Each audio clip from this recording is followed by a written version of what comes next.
నాకు సబ్స్క్రైబ్ చేయండి. మళ్ళా అడుగుతున్నా, నేను సిగ్గు లేకుండా అడుగుతున్నా, నేను డబ్బులు అడుక్కోను. సబ్స్క్రైబ్ చేయండి చేయండి చేయండి. నా ఆవేదనను అర్థం చేసుకోండి. పైగా ఆయన హయాంలో పోలీసులు అద్భుతంగా పనిచేశారట, తలెత్తుకున్నట.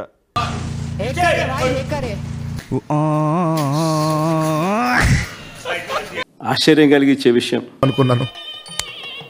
కర్మ. గుమ్మడికాయలు దొంగంటే భుజాలు తడుముకున్నట్టుగా ప్రతిదీ కూడా వాళ్ళు ఏమన్నా కానీ నిన్నే అన్నట్టుగా నువ్వెందుకు బాధపడతా ఉన్నావు? నువ్వు పెద్ద దేశముద్రురా బాబు. నీకు డైలాగులు నచ్చకపోతే సెన్సార్లు తీసేయండి. సెన్సార్ బోర్డు ఎందుకు పర్మిషన్? సెన్సార్ బోర్డు ఉండేది ఎందుకు? తెలుగు రాదు, ఇంగ్లీష్ రాదు, సన్నాసి అతవా. ఇలాగొచ్చే నష్టపోయింది. అదే సినిమా డైలాగులు రాసుకున్నాడు. ఒరే వీరవంకర్ రెడ్డి, ఇంకా బాలకృష్ణ సినిమాలు, ఆ పవన్ కళ్యాణ్ సినిమాలు చూస్తే ఇంకా పెద్ద పెద్ద డైలాగులు కనిపిస్తాయి. ఏ డౌటా? వాళ్ళు చేసిన యాక్షన్లో వీళ్ళు చేసినా తప్పే. బయలుదేరాడని ధృతరాష్ట్రుడు కనిపెట్టడానికి. అంతేగాని ఆ సినిమా డైలాగులు సినిమా వచ్చిన తర్వాత, రిలీజ్ అయిన తర్వాత ఆ సినిమా డైలాగులు ఆ సినిమాలో సినిమా డైలాగుల్ని పోస్టర్లుగా పెట్టినందుకు ఇద్దరిని రిమాండ్కు పంపారు. తర్వాత 5 కేసులు నమోదు చేశారు ఆ కార్యక్రమం అయిపోయిన తర్వాత. ఇదేమన్నా పిక్నిక్ స్పాట్, అందరిని పిలవడానికి రండి. అడుగుతా ఉన్నా, నీకు అంత కష్టంగా ఉంటే సెన్సార్ బోర్డులో దానికి ఎందుకు పర్మిషన్ ఇవ్వాలా? మాట్లాడితే నెత్తురంటావు, బాంబులంటావు, లైఫ్ లో కనీసం కత్తెట్టుకున్నారా? చంద్రబాబు గారి పేరు ఎవరు చెప్తే వారిలో ఒక్కొక్కరిని పిలిపించుకోవడం, రోజంతా కూర్చోబెట్టుకోవడం, వేధించడం. అలాగా? ఎంత శుభవార్త చెప్పావు బాబు. ఉండు, నీకు కలర్ సోడా కొట్టిస్తాను. వీళ్ళకొచ్చే నష్టం ఏంది అంటాను నేను. వాళ్ళు ఇలా అన్నా తప్పే, వాళ్ళు ఇలా అన్నా తప్పే. నువ్వు ముదురైతే నేను దేశ ముదురు, నువ్వు కంత్రి అయితే నేను దినకంత్రి, నువ్వు బోకు అయితే నేను పోరం బోకు. ప్రజాస్వామ్యంలో మంచి చేసి ప్రజల మనసులను గెలుచుకొని ఆయన నాకు తెలుసు. ఎందుకంటే ప్రపంచమంతా పడుకున్న తర్వాత ఆయన లేస్తాడు. ఆయన రాత్రి ఉదయించే సూర్యుడు. ప్రజాస్వామ్యంలో ఉన్నామా లేదా అన్నది నిజంగా ఆలోచన చేసుకోవాలి మనం అంతా. ఆ సినిమాలో మంచి పాట ఏదైనా ఉంటే ఆ మంచి పాట పాడినా తప్పే అంటావు.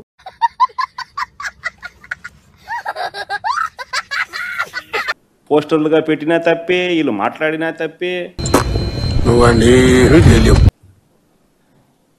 ఎందుకు విజయశాంతి గారి కింద ఎట్టబడ్డారు? ఏందన్నా నువ్వు?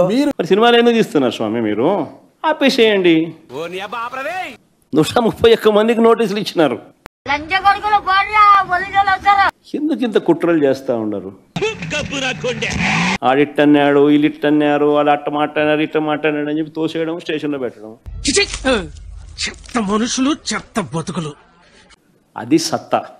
అలా చేసి నువ్వు ఇలా అను. శాతగాని రెండగాలి లంచావుడికి లేదు.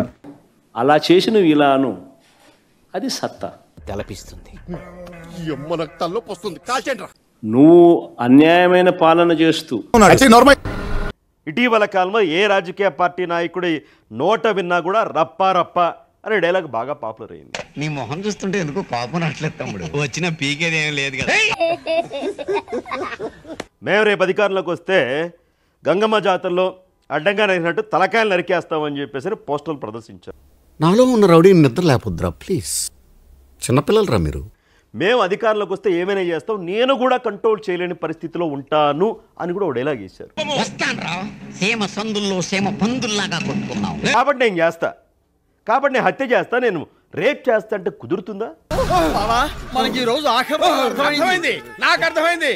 ఇలా మీరు వెళ్ళిన ప్రతి చోట ఏదో ఒక గలాటా సృష్టిస్తూ ఉంటే పోలీసులు ఊరుకుంటారు చెప్పండి? ఈ మనిషి ఎలా మాట్లాడుతున్నాడు అసలు? ఈ మనిషికి బుద్ధి ఉందా అధ్యక్ష? ఈ డైలాగులు ఏవైతే రప్ప రప్ప నరికేస్తానో డైలాగులు ఉంటాయో అవి నిజం చేసి చూపిస్తాము, నా మాట కూడా వినరు, నేను కూడా కంట్రోల్ చేయాలని అంటున్నారు. చూస్తావా? ఆధారాలు కావాలరా? చూడు, సెన్సార్ ఒప్పుకుంది కదా, మేము కూడా అదే చేస్తామంటే కుదురుతుందా? కుదరదు కదా. ఆపండి ఆపండి అంటున్న డ్రైవర్ ఎక్కించి పడేసాడు, చనిపోయాడు సింగయ్య. ఈ పొద్దు నిన్ను ఖండ ఖండాలుగా నరికి చంపకుంటే నా పేరు వీరవంకర్ రెడ్డే కాదు. ఎలా సమర్థిస్తా ఉన్నారు ఇలాంటి సంస్కృతిని ఒక ముఖ్యమంత్రిగా పనిచేసిన జగన్మోహన్ రెడ్డి గారు? నాకైతే అర్థం కావట్లేదు.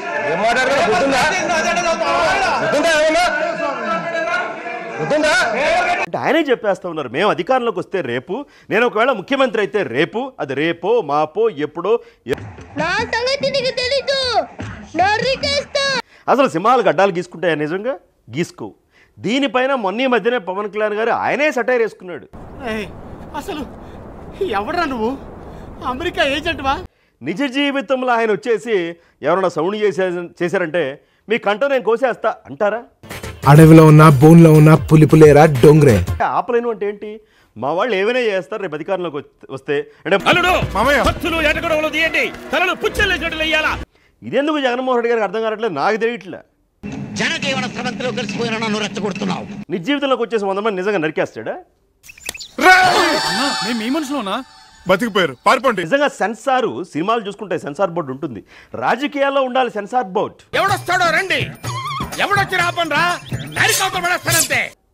అంటే చీకట్లో కన్ను సైగ చేసి వేసేయండి అంట. సైకిల్ తప్ప నువ్వు వీకిందేం లేదు. వాళ్ళపైన చెప్పులతో రాళ్లతో దాడులు చేశారు, మరి కేసులు బెటరా? తలకాయల పాల్గొడితే కేసులు బెటరా?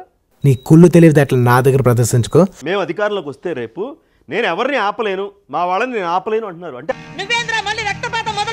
రాజకీయ పార్టీ సీరియస్గా తలకాయలు నరికేస్తాం, మెడకాయలు నరికేస్తాం, కాళ్ళు చేతులు నరికేస్తాం. ఎందున్నాడు మైసమ్మ, ఆవిడ మనిషి కాదు మృగం.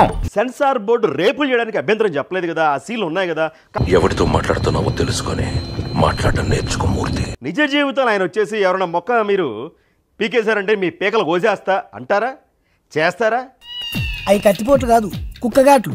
బాగా తాగేసి ఇడిలు అనుకుని పక్కింట్లోకి వెళ్తే ఆ ఇంట్లో కుక్క ఇడి మీద పడి రక్కేసింది. నిజ జీవితంలో అలా చేస్తారా, అలా అంటారా అంటే చెయ్యరు అనరు. నీకు సాడ్ న్యూస్, కాసేపులో నిన్ను పైకే పంపించేస్తున్నా అన్నాడు. నేను అలా చీకట్లో నరికేయమని లేదు, అసలు నేను అలా ఎందుకు చెప్తాను, పట్టపగలా వేసేయమని చెప్తా.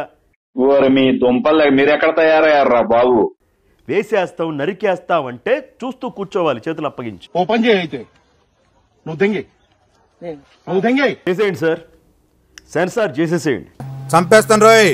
వేలాంటి చూపిస్తున్నావు అంటే నువ్వే గుడ్డోడివి. మేము అధికారంలోకి వస్తే మీ అంతు తేలుస్తామంటే అవి జోక్ ఎలా అవుతుంది? మీకు పౌరుషం లేదా? మీ రక్తంలో రక్తం లేదా? అంటే నేను ఎవరైనా తొక్కేస్తా, మీరు మాత్రం కేసులు పెట్టద్దు అంటారా? అర్థం కావట్లా. మీరు పొరపడ్డారు. మీ వాడు ఎగిరెగిరి తంటల్లా, వాళ్ళే మీ వాడిని ఎగరేస్తుంటున్నారు. సౌండ్ చేసావా కంఠం కోసేస్తాని. అయితే వీళ్ళందరికీ నీ ఫ్లాష్ బ్యాక్ చెప్పాల్సిందే. ఈ పేడమోహానికి ఫ్లాష్ బ్యాక్ ఒక మొక్కే కదా అని పీకేస్తే పీక కోస్తాని. ఏంట్రా నువ్వు చేసావు నా బొచ్చు? ఈ రప్ప ఫేవరు, ఈ దరిద్రం తెలంగాణ కూడా బాకింది. మీ దుంపల దగ్గర ఏమన్నా అమాయకులా? వాళ్ళు ఏమన్నా అమాయకులు కాదు. పచ్చగా ఉన్న సీమ నీ వల్ల ఎర్రగా రక్తంగా మారడానికి వీల్లేదు. 2 చేతులు కూడా 2 జేబుల్లో పెట్టుకుని ఎక్కడికి నడుచుకుంటూ వెళ్ళిపోతున్నారో వాళ్ళకే అర్థం కాని పరిస్థితి ఉంది. ఆ ఒక్క మాటతో లేచి 2 జేబుల్లో చేతులు పెట్టుకుని నడుచుకుంటూ వెళ్ళిపోతున్నాను. నేను ఎక్కడికి వెళ్తాను కూడా నాకు తెలియదు. వాళ్ళకి చెప్పాలి కదా ఇలాంటి డైలాగులు సినిమాలో పెట్టకూడదు అని. వీళ్ళ నరికింది ఎవరు? నేనే. వీళ్ళు మనోళ్ళు. వస్తే రాష్ట్రంలోకి అరాచకమే అని చెప్పేస్తా ఉన్నారు ఆయనే. అవి నిజం కాదు, అవి నమ్మొద్దు. నేను చెప్పేది కూడా అదే.